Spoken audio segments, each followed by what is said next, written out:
Students, let's kick things off with a bigger picture, reading itself. Did you know that reading strengthens your brain by building neural pathways and increasing empathy? You heard it right! Reading literally makes you smarter and kinder. The average person reads about 200 to 250 words per minute. But speed readers, they can hit up to 1,000 words. That's awesome, right? Now, I have a question, students. What do you think is the part of the brain is most active when you're reading? A. Amygdala. B. Hippocampus. C. Occipital lobe. And D. Broca's area. What's your answer? You're right. The correct answer is Broca's area because it is responsible for language processing.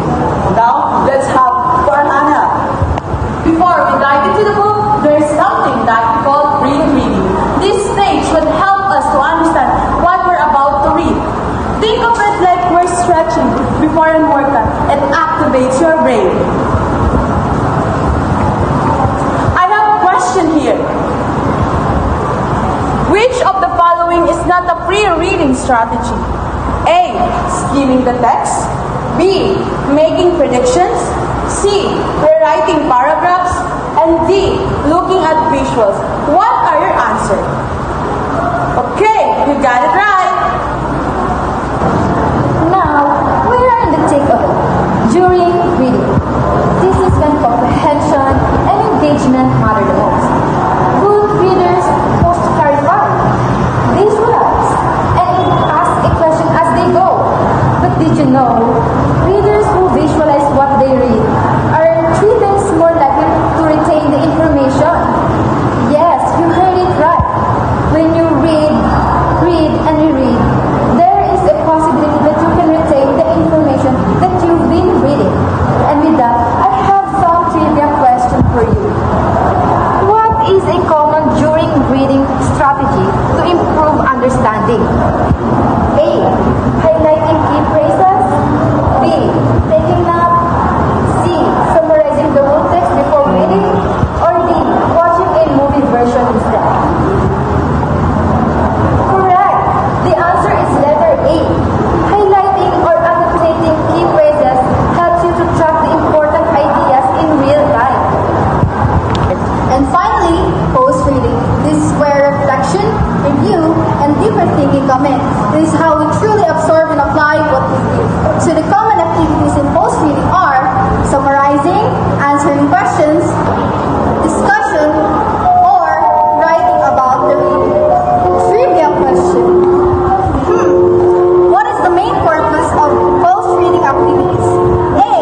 To forget the text quickly. B. To increase vocabulary only. C. To improve comprehension and retention. And D. To practice handwriting. What is your answer? Correct! The answer is letter C.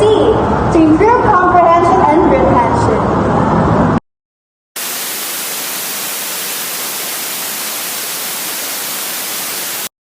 Reading is more than just recognizing words. It's how we understand and make meaning from written text. According to Stanley, reading means putting together different kinds of information to figure out what something really means. Another source, teachingreading.info, says it's a brain process. We look at letters and symbols and turn them into meaning.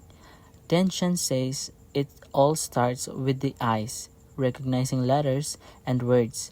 Short and Hearts believe that our background knowledge, what we already know, helps us understand what we read. Sheridan talks about something called the bottom-up model.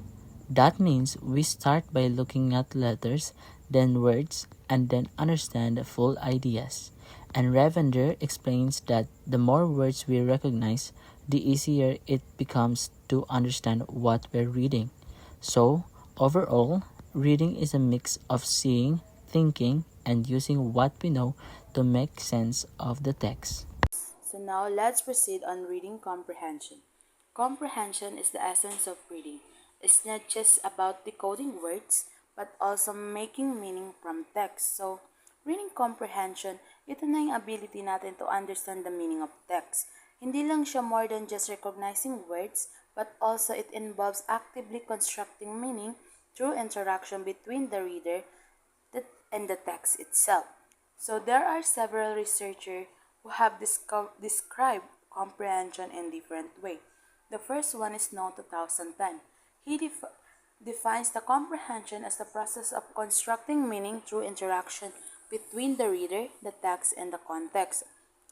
So according to this researcher, he defined that comprehension is ito na yung process of building meaning from the interaction between the reader and the text. So dito, gina-highlight niya yung active role of the reader in making sense of the text. So next one is according to the K-12 reading resources, it is an intentional, active, and interactive process that happens before, during, and after reading. Dito, ginadescribe nila that comprehension as an intentional, active, and interactive process occurring before, during, and after reading. So ito, ini-emphasize niya yung understanding a text is not a passive activity but a dynamic one that extends beyond the act of reading itself. So now, let's proceed to Dangent 1991. Emphasizes understanding the author's message by connecting text with prior knowledge. So dito, gina-emphasize niya yung importance of connecting the text dun sa prior knowledge ng student. So, understanding the author's message requires relating it to the what reader already knows. So, this would help the reader na mas magkaroon ng idea about the text. So now, let's proceed to the Anderson 1994. Describe comprehension as activating schema, a mental framework that helped explain the ideas in the text. So dito, he described that comprehension is the activating schema. Dito na yung mental framework natin which nag-help i-organize and i-interpret yung information.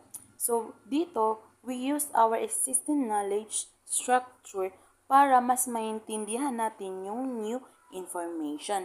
So now, let's proceed to the second to the last researchers, which is Abaw et al. 2009. See, it is a critical and creative thinking process that brings the author's idea and values to life. So dito, ang view niya sa comprehension is a critical and creative thinking process. It's not just about interpreting and evaluating the author's ideas and values. So now, let's proceed to the last researcher, which is the Kendo 2015. Stresses that comprehension is a vital life skill essential for success in both academic and real-world settings. So dito, parang ina-highlights niya yung important ng comprehension as a vital life skill na it is very crucial for success in both academic and real-world settings. So dito, pinapakita niya na that good reading comprehension is essential throughout the life. So, by this, ang reading comprehension is a multifaceted skill that involves more than just decoding words, but it is an active, interactive, and creative process para ma-draw yung prior knowledge and ma-utilize yung mga mental frameworks and to lead the deeper understanding of the text and to its implications. So now, let's proceed on the purpose of reading. Reading plays a vital role in student academic and personal growth. So ang reading, it plays a crucial role in the student academic and personal development because its benefits extend far beyond simply gaining a knowledge. So according to Harmer 2009, he outlines a key reason for reading. The first one is to support career development. So in this reasons, reading enhances skills needed in many professions. So not just to gain knowledge, but also reading supports professions, our own professions. So the next one is enhances language acquisition, which ito yung exposure natin to diverse texts na mas ma-improve yung language skills natin. So the next one is the expand vocabulary. Reading introduces new words in their context. So, mas next, when we read kasi, di ba, nagkakaroon tayo ng vocabulary, nawawiden yung vocabulary natin. Kasi may nababasa tayong mga words na not familiar. By reading that, yun, nalalaman natin kung anong meaning nun. So, the next one is models English writing. So, dito, reading showcases effective writing styles and technique. So, the more we read, mas na-enhance yung writing skills natin. Mas nagkakaroon tayo ng maraming styles and strategies when we write a text. And the next one is the introduces topics. So reading exposes us individuals or student to a wide range of subject and ideas. So yun, ang reading kasi is not just focus on a one topic but also a lot of topics that would help us to enhance our learning. So the last one is the stimulate discussion. So reading provides material for thoughtful conversation and debate. So there, according to Charlton 2009, adds that reading, the first one, may help youth live longer. So, when we read kasi, studies suggest that correlation between reading and longevity. So, di ba when we read, parang nagkakaroon tayo ng inspiration na para like magpatuloy sa buhay kasi there are inspirational books na pwede nating basahin na that can motivate us. So the next one is improve focus and retention, especially with physical books. So dito naman, reading strengthen our cognitive abilities, particularly when using a physical books. So yun. So next is develop future ready skills. So dito naman, reading, nag-foster siya ng critical thinking and problem-solving skills. So, mas na-enhance niya yung mga skills natin, especially in problem-solving skills. Kasi ito yung most needed natin ngayon. So, the next one is the build vocabulary. So, kung kanina doon kay Harmer, expand our vocabulary, dito naman is to build our vocabulary. So, as mentioned above, kanina yung na-mention ko, reading continually expand vocabulary kasi we are in the various reading materials na maaari tayong na it would help us to widen our vocabulary. And the last one is help prevents cognitive decline. So dito, reading help maintain brain health and function.